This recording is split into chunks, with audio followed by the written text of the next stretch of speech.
જંબુસર તાલુકાના દહેગામ ગામે બે ભાઈઓએ રમઝાન માસમાં 1 મહિનાના રોજા રાખી અલ્લાહ તાલાની ઇબાદત કરી બાળકનું ફુલારથી સન્માન કરાયું।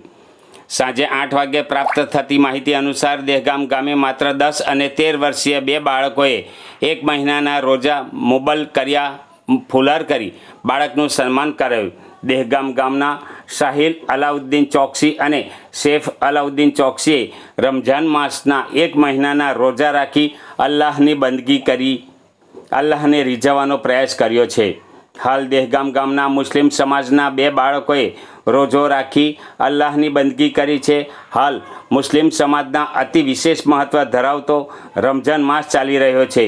ઇસ્લામ ધર્મમાં રમઝાન મહિનાને રહેમતનો મહિનો માનવામાં આવે છે, જેમાં મુસ્લિમ સમાજના નાના ભૂલકાઓથી લઈને મોટા વ્યક્તિઓ રોજા રાખી નમાઝ પઢી ખુદાની બંદગી કરતા હોય છે। માત્ર 10 અને 13 વર્ષના છોકરાઓએ પોતાની જિંદગીમાં નાની ઉંમરે 1 મહિનાના રોજા રાખી ખુદાની બંદગી કરી લોકોના હકમાં દુઆ કરી હતી। બંને ભાઈઓએ રોજા રાખવાથી ઘરના પરિવાર દ્વારા ફુલાર પહેરાવી સન્માન કરાયું હતું।